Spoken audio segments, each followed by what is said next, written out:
So what we're going to talk about today is 10 things you need in your ELA block. If you are interested in having like a little note-taking sheet, if you go to that code at the bottom, it says bit.ly//NETS ELA workbook. No capital letters in that. It'll just be a quick download.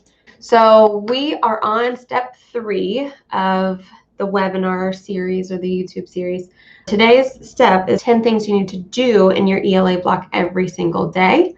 The first thing you need in your ELA block is your learning targets. That's the first building block of your day. Your learning targets is when you take your standards, whether you're Common Core or like an individual state, and you are putting them into I cans, or students will be able to lingo, and you're introducing that to the students. So if you're writing your learning targets or even saying your learning targets, you don't necessarily have to write them. This kind of sets the purpose and lays the foundation for your students of what they're about to learn. So if you tell them I can retell a story, they have that cognizant intention in their brain that that is what they need to be focusing on during your mini lesson, during their practice time, during their independent time. And then with your learning targets is very simple. You can either choose to present your learning targets, like having them at a home base, like a bulletin board that always has every subject's learning targets on them, or you could have like a daily PowerPoint where this PowerPoint holds everything for the day, your schedule, any interruptions, the daily 5 routine, your learning targets for the day, maybe your mini lessons. So if you are a teacher who does the daily PowerPoints, that would be our opportunity to introduce learning targets there too. The second part of your daily needs in your ELA is a mini lesson. But a mini lesson basically is a 15 to 20 minute activity or introduction for that whole group with direct instruction of that standard. So typically you're going to have a teacher-led whole group teaching, and then an opportunity for the students to break out. And then, so the teacher will have their directed teaching, and then the students will have an opportunity to break apart and practice that skill, and then they'll come back and they will discuss what they learned that day. Part 3 of things you need daily in your ELA block is anchor charts. So an anchor chart is a way, or it's something that you're going to do during your mini lesson, typically during direct instruction time, and that's going to give the students an opportunity to learn on a large display, the standard, as they're visually seeing it. So the students can either interact with it, or it can be like poster based, where it just kind of introduces the standard and then gives examples. So some standards it might be more interactive, where you're going to create the anchor chart as the students learn, whereas others you might kind of front load the standard anchor chart where you're giving them all their information, and then you can revisit as you do your revisit every time you go back and do a lesson on that standard. Here are examples of anchor charts. So on the left side, where that is more interactive, because the students, as they learn about each part of summarizing the text, you can have a little interactive post-it note activity for one given read aloud. And then the picture next to it is the recounting anchor chart, where you're given a poster of information, and then you create an anchor chart off of that, where the students you're talking and you're discussing and you're doing think alouds during the creation of that. And that's just a good concrete opportunity for you to teach directly whichever standard you are introducing at that time. The fourth thing you need in your daily ELA is read alouds. Read alouds are very, very important. A mentor text, if you're doing a direct standards-based resource or unit. Read alouds are very important to have during your ELA unit because they offer an opportunity for the teacher to think aloud and model as she or he is reading a specific standards-based example. And even if it's not a standards-based lesson, you're just trying to teach, if it's a content-based book that you're doing a read aloud on, it still gives the students an opportunity to see a great literature piece or an informational piece for that. The fifth thing that you need in your ELA block every single day is hands-on engagement. So this is going to happen after you've given your direct instruction. Your direct instruction, like I was talking about, is your whole group lesson and your anchor chart or your read aloud, whatever you've done to teach that skill to the students. And then you need to give them an opportunity to practice and follow up. So activities that they can do with partners, they can do them independently. You can do them within your work groups.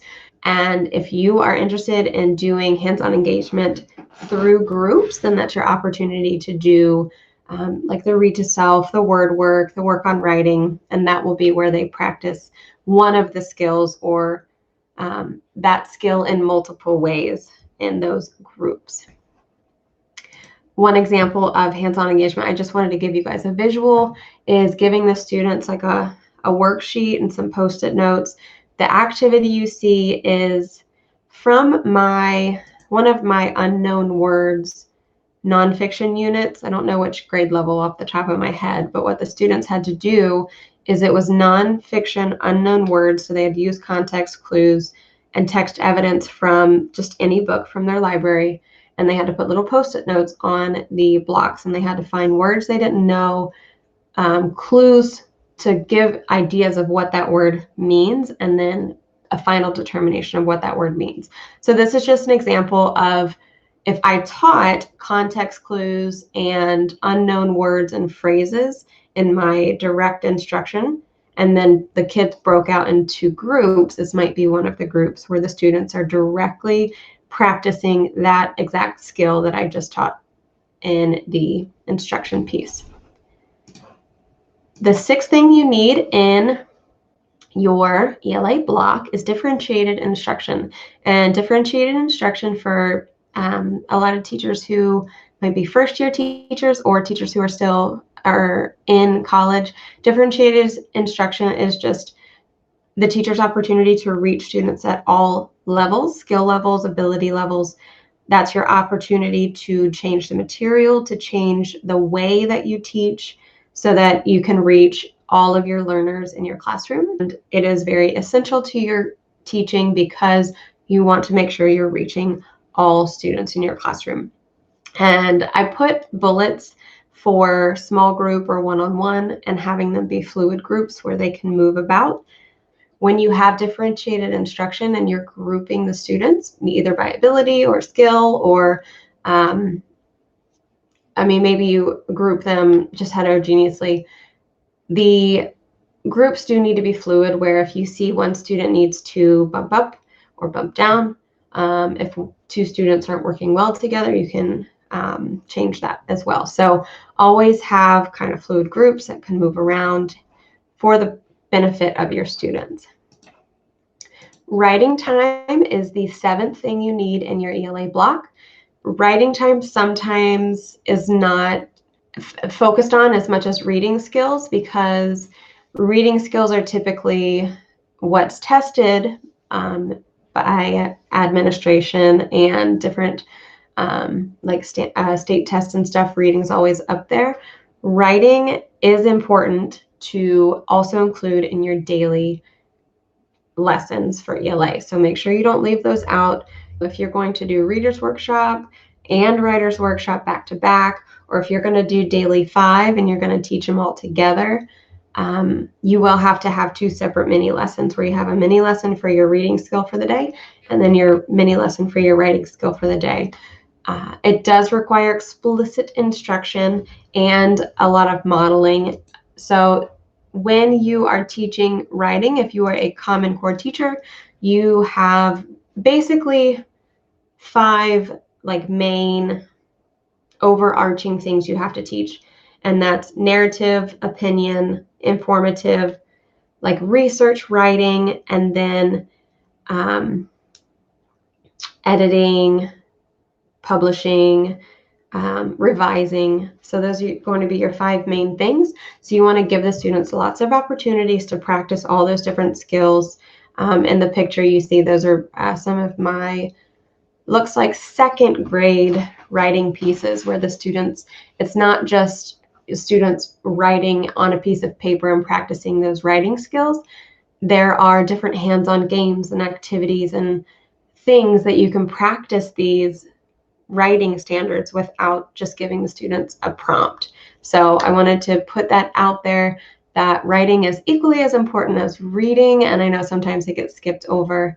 We're going to talk language, RF skills, and speaking and listening skills. That's the 8th thing you need every single day in your ELA block. So language and foundational skills and speaking and listening skills are often skipped over because you don't have time in your school day. So one thing I suggest doing is to fit these in within your work groups. So being intentional about planning out during skill drills where I worked in either foundational skills activity or a language activity, and that was, nouns and verbs and phonemic awareness and how to, sentences and punctuation. So those kids during skill drill always had an opportunity to touch on those standards within those 2 domains. And then with speaking and listening, you can work those standards in with your read to someone or read to someone time, or during small group.